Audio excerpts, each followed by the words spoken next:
Hello everyone, and I thought I'd talk about the Queen of the Geeks, Felicia Day, and how much of a fraud she is and what she's been saying in a recent autobiography about Gamergate.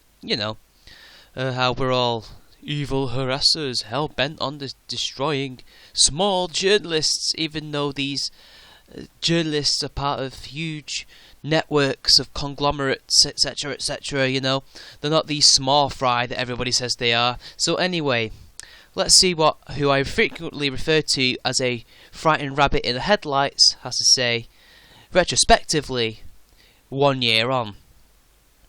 At the end of October, I flew to Vancouver to work on the TV show Supernatural. Well, I can see why you've released this autobiography. You've now left Supernatural, you have nothing to do, so what better than to sell a bunch of copies by, putting in Gamergate. It's a money maker, isn't it? It was more than 2 months after the initial blog post, a decade in real life, and the gaming world was still drowning in #Gamergate. Basically, everyone remembers the blog post where she said that these two guys were dressed in t-shirts of, Call of Duty or Halo, and she became the frightened rabbit in the headlights and walked across the street away from them. I mean, the validity of the story is in question, but let's give it the benefit of the doubt. I was walking down the street on one of my days off and saw two gamer guys walking toward me in classic black crew neck gaming t-shirts. One Call of Duty, the other Halo. You see, this is one of the reasons why I think it's kind of bullshit, because Call of Duty and Halo, the most stereotypical kind of t-shirts you could possibly imagine. And whenever I see people with gaming t-shirts, it's never Call of Duty or Halo. I've never seen them. Usually it's something more obscure or some RPG, I mean, I don't think it does much to your gaming cred if you have a Call of Duty and Halo t-shirt. But that's just my opinion, man. Now, in the past, whenever I saw another gamer in public, I would feel heartened, because we belong no matter if we stop to chat or not. Well, things change.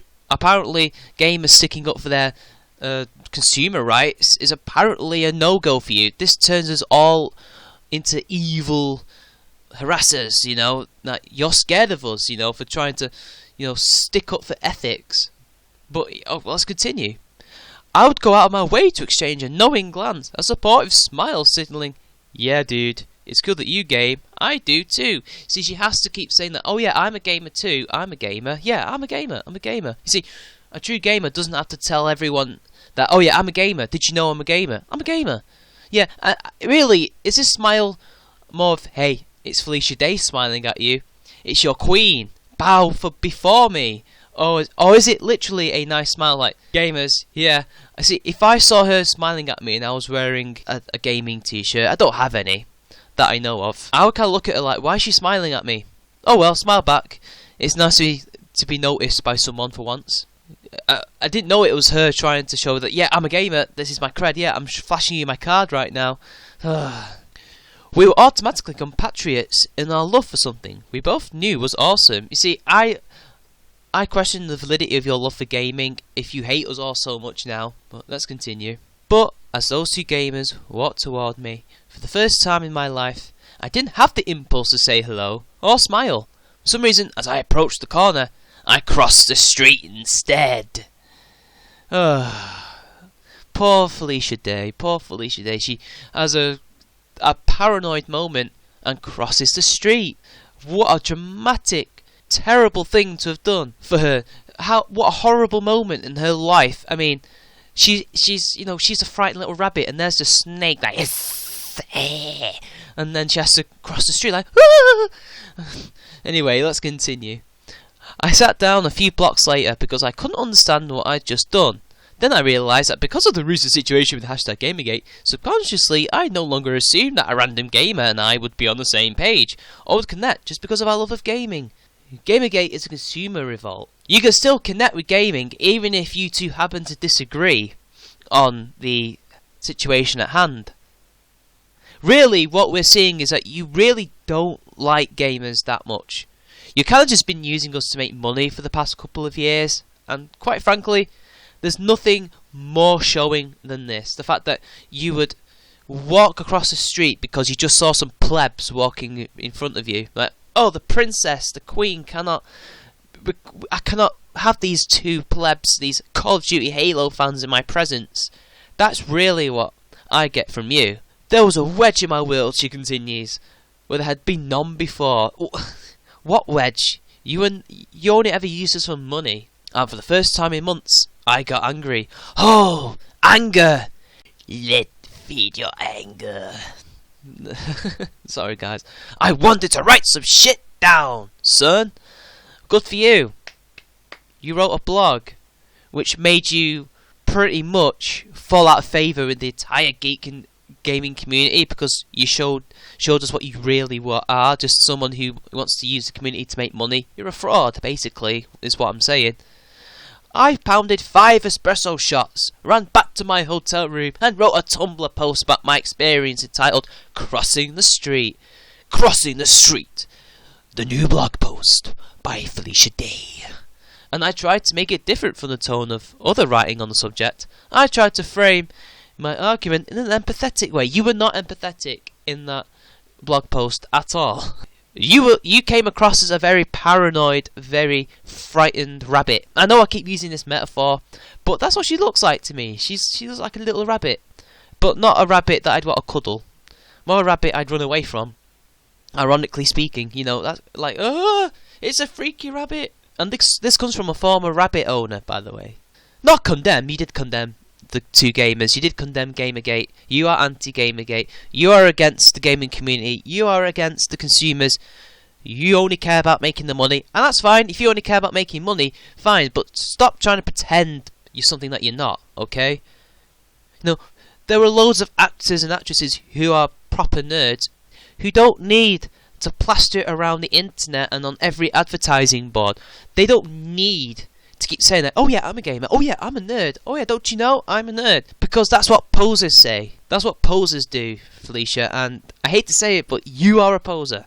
But she was not trying to condemn us, she was just trying to make people understand what I was feeling. How I was upset and ashamed at my impulse to avoid those anonymous gamers. You were not ashamed. Don't give us that crap. Don't try and appeal to the emotions of people who are beginning to be fed up with you, by the way. How sad I was that the actions of #Gamergate had created that feeling in me to separate myself from people whom I would assumed were comrades before. We were never your comrades. We were just people who had wallets for you to take money out of. But never mind. And how the whole situation was creating the outside impression of a culture driven by misogyny and hatred, which I knew wasn't true. Excuse me for the high-pitched wail there, but she is someone who has openly peddled the myth that we are all misogynists and we are full of hatred. She sat next to Will Wheaton and did it. She has had loads of interviews. She has called us this like minority who's been causing trouble, making all gamers look bad. No, you are the reason why all games look bad. You are the reason why people don't like us. You're the reason why we are currently having to stave off this SJW invasion. And it's funny that you don't like being called the Queen of the Geeks, but you accept it as a compliment. Yet on Audible.com, you happen to have it plastered over an advert. Yeah, Geeks, meet your queen, it says, and I'll show a picture of it. There you go. Not so humble now, eh, Felicia?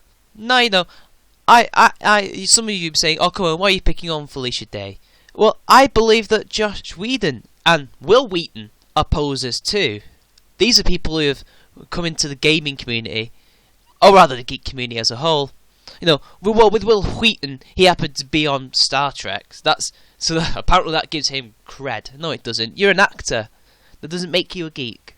Okay? Doesn't mean you automatically have geek points that you can spend to become a massive figure. Nobody likes you. Nobody likes your character apart from Gene Roddenberry. Alright? Now, basically, what I'm trying to get at with those two and Felicia Day is that I don't discriminate. I think all three of them are posers and have been using us to make money. Josh Whedon, and to a lesser extent Will Wheaton, but nobody liked him. They threw away all their respect from the gaming and geek communities and the film communities when they became social justice warriors.